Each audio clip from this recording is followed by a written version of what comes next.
Hi guys, welcome to my YouTube channel. അങ്ങനെ നമ്മുടെ കാട്ടത്തെ കിളിക്കൂട്ടിൽ രാജീവ് കിളിക്കൂട്ടിൽ താമസിക്കാൻ പോവാണ് കേട്ടോ. അതെല്ലാവർക്കും ഷോക്കായിട്ടുണ്ട്. ഭാസ്കരനാണെങ്കിൽ സമാധാനം തോന്നുകയാണ് കേട്ടോ. കാരണം ഭാസ്കരൻ നല്ല രീതിക്ക് സംശയിക്കുന്നുണ്ട് രാജീവിനെ. ഇതുവരെ ഇല്ലാത്തൊരു സ്നേഹം ഇപ്പോൾ വന്ന് കാണിക്കുന്നതിൽ നല്ല ഡൗട്ട് ഉണ്ടായിരുന്നു. അതായത് അവളെ ഇവിടുന്ന് കൊണ്ടുപോകാനാണെന്നൊക്കെയാണ് വിചാരിച്ചത്. പക്ഷേ രാജീവ് ഇന്ന് ഇവിടെയാണ് താമസിക്കുന്നത് എന്ന് പറഞ്ഞപ്പോൾ ഭാസ്കറിൻ്റെ സംശയങ്ങളൊക്കെ മാറുകയാണ് കേട്ടോ. നിധിക്കാണെങ്കിൽ നല്ല സന്തോഷമാവുന്നുണ്ട്. അവൾ അച്ഛനെ കെട്ടിപ്പിടിക്കുന്നുണ്ട്. അവൾക്ക് വിശ്വസിക്കാൻ പറ്റുന്നില്ല അച്ഛൻ ഇങ്ങനെയൊക്കെ ചെയ്യുമെന്നൊക്കെയുള്ള കാര്യമാണ് അവൾ ചിന്തിക്കുന്നത്.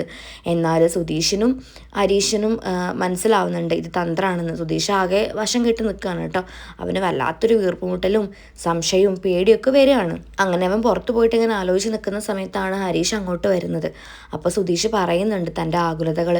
എടാ, എനിക്ക് ഉറപ്പാണ് അയാൾ എന്തോ മനസ്സിൽ കരുതിയിട്ടുണ്ട്, അല്ലെങ്കിൽ അയാൾ ഇങ്ങോട്ട് വരില്ലല്ലോ. അത് കേട്ടപ്പോൾ ഹരീഷ് പറയുന്നുണ്ട്, ഏയ് അങ്ങനെ ആവില്ല. അങ്ങനെയാണെങ്കിൽ തന്നെ ഏടത്തിയുടെ കൂടെ സുധീഷ് ഏട്ടനെ അങ്ങോട്ട് ക്ഷണിക്കോ? ഇല്ലല്ലോ. അപ്പോൾ കുഴപ്പമൊന്നും ഉണ്ടാവില്ല ഏട്ടാ, നമ്മൾ വെറുതെ സംശയിച്ചതാ. ഇനി എനിക്കൊരു സംശയം, ഇനി സുധീഷ് ഏട്ടൻ വല്ലതും കൂട്ടിപ്പറഞ്ഞതാണോ? അത് കേട്ടപ്പോൾ സുധീഷ് അവൻ അടിക്കാൻ ഓങ്ങിയിട്ട് പറയുന്നുണ്ട്, ഒന്ന് പോടാ അവിടുന്ന്. അതൊന്നല്ല, അയാൾ എന്തോ മനസ്സ് കണ്ടിട്ടുണ്ട്, അതുകൊണ്ട് തന്നെയാണ് ഇങ്ങോട്ട് വന്നത്. അപ്പോൾ ഹരീഷ് പറയുന്നുണ്ട്, എന്നാൽ നിങ്ങളും പോയി നിൽക്കണം അവിടെ. ഏയ് ഞാനൊന്നുമില്ല, നിനക്ക് എന്താ വട്ടുണ്ടോ? എന്നെ കൊണ്ടൊന്നും വയ്യ അവിടെ താമസിക്കാൻ. അവിടെ പോയാൽ തന്നെ അറിയാം നന്നായിട്ട് അവരെന്നെ അവോയ്ഡ് ചെയ്യും. കിട്ടുന്ന ചാൻസൊക്കെ എനിക്കിട്ട് കൊട്ടാനായിരിക്കും എല്ലാവർക്കും തിടുക്കം. അപ്പോൾ ഹരീഷ് പറയുന്നുണ്ട്, ഇങ്ങനെ മണ്ടത്തരം പറയല്ല സുധീഷേട്ടാ. സുധീഷേട്ടൻ പോയാലല്ലേ അവിടെ എന്താ നടക്കുന്ന കാര്യങ്ങൾ നമുക്ക് അറിയാൻ പറ്റുള്ളൂ.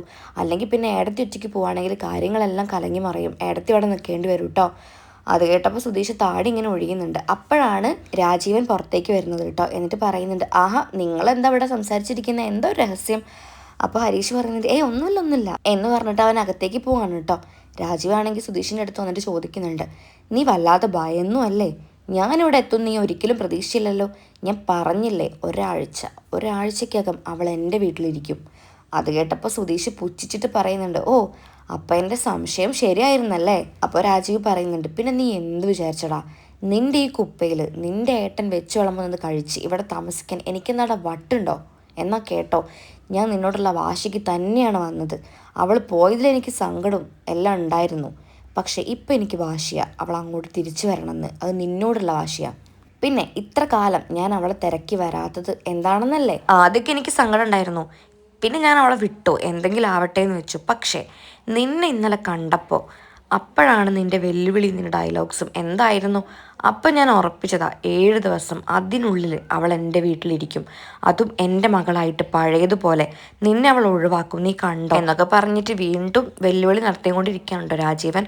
സുധീഷും വിട്ടുകൊടുക്കുന്നില്ല, അവനും തിരിച്ചു പറയുന്നുണ്ട്, എന്നാലത് കാണണമല്ലോ. നിധിയെ നിങ്ങൾ ഇവിടുന്ന് കൊണ്ടുപോവില്ല, നമുക്ക് നോക്കാം എന്ന് അവനും വെല്ലുവിളിക്കുകയാണ്. അപ്പോഴേക്കും നിധി അങ്ങോട്ട് വരുന്നുണ്ട് കേട്ടോ. അപ്പോൾ അവരെ കണ്ടപ്പോൾ അവൾ ചോദിക്കുന്നുണ്ട്, എന്തോ ഒരു രഹസ്യം പറച്ചില്ലേ? ഏയ് ഒന്നുമില്ല മോളെ, ഞാൻ സുധീഷിനോട് വലിയൊരു താങ്ക്സ് പറയായിരുന്നു.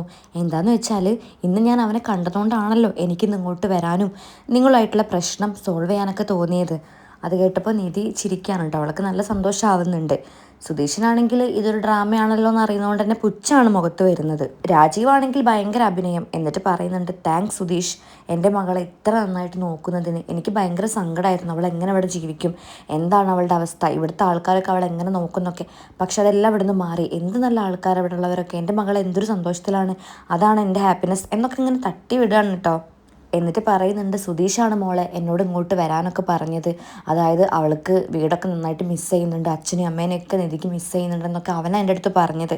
അതുകൊണ്ട് തന്നെയാണ് ഞാൻ ഇങ്ങോട്ട് വന്നത്. രാവിലെ ഞാൻ അവനോട് ഒരുപാട് സംസാരിച്ചു, പക്ഷെ അവനൊന്നും മിണ്ടിയില്ല. അവൻ ഇത്രേ ഉണ്ടായിരുന്നുള്ളൂ, നീ ഹാപ്പി ആയിട്ടിരിക്കണം, അതുകൊണ്ടാണ് അവൻ എൻ്റെ അടുത്ത് പറഞ്ഞത് അവൾക്ക് എല്ലാവരെയും മിസ് ചെയ്യുന്നുണ്ട് എന്നൊക്കെ. അത് കേട്ടപ്പോൾ നിധി മനസ്സറിഞ്ഞ് ചിരിക്കുകയാണ് കേട്ടോ. അവൾക്ക് സുധീഷിനോട് മതിപ്പ് തോന്നുകയാണ്. എന്നിട്ട് രാജീവ് അവളെ അടുത്തേക്ക് വിളിക്കുന്നുണ്ട്. അങ്ങനെ രാജീവ് 2 പേരെയും കൂടെ ചേർത്ത് പിടിക്കുകയാണ് കേട്ടോ. പക്ഷേ സുധീഷിനെ ചേർത്ത് പിടിച്ചതിൽ മുറുക്കം കുറച്ച് കൂടുതലാണെങ്കിലേ ഉള്ളൂ. പിന്നീട് കാണിക്കുന്നത് സുഭാഷ് ഏട്ടനും അനിയന്മാരും ഒക്കെ രാജീവിന് കിടക്കാനുള്ള റൂം വൃത്തിയാക്കാൻ കേട്ടോ. അവരോരോ പണിയിലാണ് റൂം വൃത്തിയാക്കുന്നതിൻ്റെ ഭാഗമായിട്ട്. അപ്പോഴേക്ക് രാജീവ് അങ്ങോട്ട് വന്നു. എന്നിട്ട് പറയുന്നുണ്ട്, എന്തിനാ സുഭാഷ് ഇങ്ങനെയൊക്കെ? ഞാൻ വല്ല പായലും കിടക്കുമായിരുന്നില്ലേ? അതൊന്നും വേണ്ട സാർ, ഇവിടെ കിടന്നോളൂ എന്നൊക്കെ അവർ പറയാൻ കേട്ടോ. ഞങ്ങൾക്ക് കുറച്ചുകൂടെ പണിയുണ്ട്, സാറൊന്ന് പുറത്തേക്ക് നിൽക്കുന്നൊക്കെ അവൻ പറയുന്നുണ്ട്. ഓ ഓക്കെ, ഞാനവിടെ വെയിറ്റ് ചെയ്യാം, എന്താ ഞാൻ ഡ്രസ്സൊക്കെ ചേഞ്ച് ചെയ്യട്ടെ. അങ്ങനെ പിന്നെ ബാഗ് നികേഷ് എടുത്ത് കൊടുക്കുന്നുണ്ട് കാറിൽ നിന്ന്. എന്നിട്ട് ഡ്രസ്സ് ചേഞ്ച് ചെയ്യാനായിട്ട് നിധിയുടെ റൂമിലേക്ക് പോവാണ് കേട്ടോ രാജീവ്. ആ പോകുന്ന സമയത്ത് നമ്മുടെ സുധീഷ് വല്ലാതെ ആലോചിച്ച് നിൽക്കുകയാണ്. ഇയാൾ എന്തിനുള്ള പുറപ്പാടാണ്, കയ്യിൽ നിന്ന് അവൾ നഷ്ടമാവാൻ എളുപ്പമാണ്. കാരണം തങ്ങൾ തമ്മിൽ പ്രണയമൊന്നുമില്ലല്ലോ, അവൾ എന്ത് പറഞ്ഞ് ഞാനിവിടെ പിടിച്ചു നിർത്തും എന്നൊക്കെയാണ് അവൻ ആലോചിക്കുന്നത്. അങ്ങനെ അവൻ ഭയങ്കരമായിട്ട് ആലോചിച്ചിട്ട് രാജീവിനെ അങ്ങനെ തുറച്ച് നോക്കുകയാണ്. രാജീവ് മോശമൊന്നുമല്ല, രാജീവ് അവിടുന്ന് അവനെയും വെല്ലുവിളിച്ചുകൊണ്ട് പിന്നീട് തിരിഞ്ഞു നോക്കുന്നുണ്ട്. എന്നിട്ടൊരു പുച്ഛ ചിരി ചിരിച്ചിട്ടാണ് റൂമിലേക്ക് പോകുന്നത് കേട്ടോ. അങ്ങനെ നിധി കിടക്കുന്ന റൂമിലെത്തിയപ്പോൾ രാജീവ് ഒന്ന് ഫുള്ള് കണ്ണോടിക്കുന്നുണ്ട്. എന്തില്ലെങ്കിലും നിനക്ക് സ്വന്തമായിട്ട് റൂമുണ്ടല്ലോ അല്ലേ ഇവിടെ. അത് കേട്ടപ്പോൾ അവൾ പറയുന്നുണ്ട്, ഇവർക്ക് നല്ലതാച്ചാ, നല്ല സ്വഭാവമാണ്, ഇവർക്കൊക്കെ നല്ല സ്നേഹം. ഞാനെന്ന് വെച്ചാൽ അവർക്ക് വലിയ കാര്യമാണ്, ഇവിടെ പറയത്തക്ക പ്രശ്നങ്ങളൊന്നുമില്ല. ഞാൻ അതല്ല മോളെ ഉദ്ദേശിച്ചത്, സൗകര്യങ്ങളാണ്. നീ എങ്ങനെ ഇവിടെ കിടക്കുന്ന അതാണ് ഞാൻ ഉദ്ദേശിച്ചത്.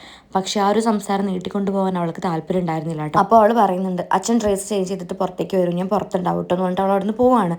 അപ്പം രാജീവ് മൊത്തത്തിലൊന്ന് കണ്ണോടിക്കുകയാണ്. എന്നിട്ട് ഊരയ്ക്ക് കൈ കൊടുത്തിട്ട് ഇങ്ങനെ നിൽക്കുകയാണ് കേട്ടോ. കാരണം തൻ്റെ മകള് അതീവ സൗകര്യത്തോടു കൂടെ വളർന്നിട്ട് പെട്ടെന്ന് ഈ ഒരു കുപ്പത്തൊട്ടിയിൽ എങ്ങനെ അവള് അഡ്ജസ്റ്റ് ചെയ്യുന്നു എന്നൊക്കെയാണ് രാജീവ് ചിന്തിക്കുന്നത്. അങ്ങനെ രാജീവ് തൻ്റെ റൂമിലേക്ക് വരികയാണ് കേട്ടോ. അപ്പോൾ അവിടെ സുഭാഷും സുധീഷ് നിധിയൊക്കെ ഉണ്ട്. അങ്ങനെ സുഭാഷ് പറയുന്നുണ്ട്, വെള്ളമൊക്കെ ഇവിടെ എടുത്ത് വെച്ചിട്ടുണ്ട്, സാർ എന്തായാലും കിടക്കാൻ നോക്കൂ, ഗുഡ് നൈറ്റ് എന്നൊക്കെ പറഞ്ഞിട്ട് അവർ പുറത്തേക്ക് പോവാണ് കേട്ടോ. പക്ഷേ അവർ പോയതും രാജീവ് അവിടെ ഇരിക്കുകയാണ്. എന്നിട്ട് മുഖത്ത് എന്തൊക്കെയോ ഒരു തരം ഭാവം നിറയാണ് കേട്ടോ. അതായത് സ്വന്തം ഇഷ്ടത്തോടു കൂടി നിൽക്കുന്നതല്ലല്ലോ, നിധിയെ ഇവിടുന്ന് കൊണ്ടുപോകാനുള്ള തന്ത്രമല്ലേ. എന്നിട്ട് കൊതുവിനെയൊക്കെ അടിച്ച് കൊല്ലുന്നുണ്ട്. കിടക്കാനോ ഉറങ്ങാനോ ഒന്നും പറ്റുന്നില്ല. ഇങ്ങനൊരവസ്ഥയിൽ ഇതുവരെ നിന്നിട്ടില്ലല്ലോ, അപ്പോൾ അതിൻ്റെയൊക്കെ ഓരോ ബുദ്ധിമുട്ടാണ്. നിധിയാണെങ്കിൽ തൻ്റെ റൂം പോയിട്ട് അവൾ സ്വപ്നത്തിൽ എന്ന പോലെ ചിരിക്കുകയാണ് കേട്ടോ. അവൾക്ക് വിശ്വസിക്കാനേ പറ്റുന്നില്ല. ഒരിക്കലും ജീവിതത്തിൽ ഇങ്ങനൊരു സംഭവം നടക്കുന്ന അവൾ ഓർത്തിട്ട് പോലുമില്ല. പക്ഷേ തൻ്റെ അച്ഛൻ ഒരുപാട് മാറിയിരിക്കുന്നു, തനിക്ക് വേണ്ടി അച്ഛൻ ഒരുപാട് സഹിക്കുന്നു, അതൊക്കെ അവൾ ഒരുപാട് ഹാപ്പി ആക്കുന്നുണ്ട്. അച്ഛൻ വന്നതും അത് തൊട്ടുള്ള കാര്യങ്ങളെല്ലാം അവൾ പുഞ്ചിരിയോട് കൂടി ഓർക്കാണ് കേട്ടോ. പിന്നീട് കാണിക്കുന്നത് ഹോളാണ് കേട്ടോ. ഹോളിൽ ഹരീഷും നികേഷും സുഭാഷും കിടന്നിട്ടുണ്ട്. അപ്പോൾ ഡോറ് ക്ലോസ് ചെയ്യാനായിട്ട് രാജീവ് പുറത്തേക്ക് വരികയാണ് കേട്ടോ. അങ്ങനെ ഡോറ് ക്ലോസ് ചെയ്യുന്ന സമയത്താണ് പെട്ടെന്ന് സുധീഷ് തലണയൊക്കെ എടുത്ത് വരുന്ന കാണുന്നത്. അപ്പോൾ ഒരു ഡൗട്ട് അടിക്കുന്നുണ്ട്. കാരണം നിധിയുടെ കൂടെയല്ലേ സുധീഷ് കിടക്കേണ്ടത്, പക്ഷേ ഇതെന്താ ഇപ്പോൾ ഇവിടെ കിടക്കുന്നത് എന്നൊരു ചിന്ത ഉള്ളിൽ കൂടെ പോയി. ആ സമയത്ത് അവിടെ സ്റ്റക്ക് ആവുന്നുണ്ട്. സുധീഷ് ആണെങ്കിൽ വന്ന് കിടക്കുന്ന സമയത്ത് രാജീവ് ചോദിക്കുന്നുണ്ട്, അല്ല സുധീഷ് എന്താ ഇവിടെയാണോ കിടക്കുന്നത്? അത് കേട്ടപ്പോൾ ബാക്കി എല്ലാവരും ഒന്ന് പതറുന്നുണ്ട് കേട്ടോ. പക്ഷെ സുധീഷിനൊരു പതർച്ചയില്ല. അവൻ ഭാവമാറ്റമൊന്നും ഇല്ലാതെ തന്നെ പറയുന്നുണ്ട്, ഇനിയിപ്പോൾ ഒരാഴ്ച അവിടെയാണല്ലോ, അതുകൊണ്ട് ഇന്നും അവിടെ കിടക്കാമെന്ന് വിചാരിച്ചു എന്ന് പറഞ്ഞിട്ട് അവൻ കിടക്കുകയാണ് കേട്ടോ. രാജീവ് ഓക്കെ ശരിയെന്ന് പറഞ്ഞിട്ട് അകത്തേക്കും പോകുന്നുണ്ട്. പിന്നീട് സുധീഷ് ഓരോന്ന് ആലോചിക്കുകയാണ്. അവൻ്റെ മനസ്സാകെ കലങ്ങി മറിഞ്ഞുകൊണ്ടിരിക്കുകയാണ്. തനിക്ക് പ്രിയപ്പെട്ടത് എന്തോ നഷ്ടപ്പെടുമെന്നൊരു തോന്നൽ അവനുണ്ട്. അതുകൊണ്ട് അവൻ സങ്കടമുണ്ട്, വിട്ടുകൊടുക്കാൻ അവൻ തയ്യാറുമല്ല.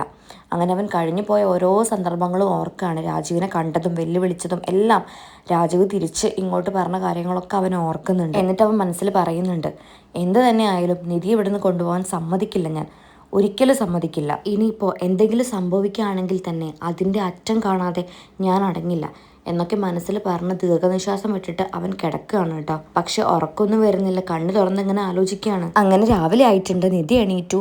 അങ്ങനെ അവൾ എണീറ്റ് നോക്കുമ്പോൾ ഹാളിൽ അവരൊക്കെ കിടക്കുന്നുണ്ട് കേട്ടോ. സുഭാഷേട്ടൻ മാത്രമല്ല, ബാക്കി എല്ലാവരും കിടക്കുന്നുണ്ട്. അച്ഛൻ്റെ റൂമിലേക്ക് പോയി നോക്കുമ്പോൾ അച്ഛന് നല്ല ഉറക്കമാണ്. അങ്ങനെ അവൾ മനസ്സറിഞ്ഞ് ചിരിക്കുകയാണ് കേട്ടോ. എന്നിട്ട് കിച്ചണിലേക്ക് പോകുമ്പോൾ സുഭാഷേട്ടൻ തകൃതിയായിട്ട് വർക്ക് ചെയ്തുകൊണ്ടിരിക്കുകയാണ്. അപ്പോൾ അവൾ ചോദിക്കുന്നുണ്ട്, സുഭാഷേട്ടൻ നേരത്തെ എണീറ്റോ? ആ നിധി, ഞാൻ നേരത്തെ എണീറ്റു, എന്തായാലും അച്ഛനുള്ളതല്ലേ, ഇപ്പം നമ്മൾ വേണ്ടേ നല്ല രീതിക്ക് അവരെ നോക്കാൻ.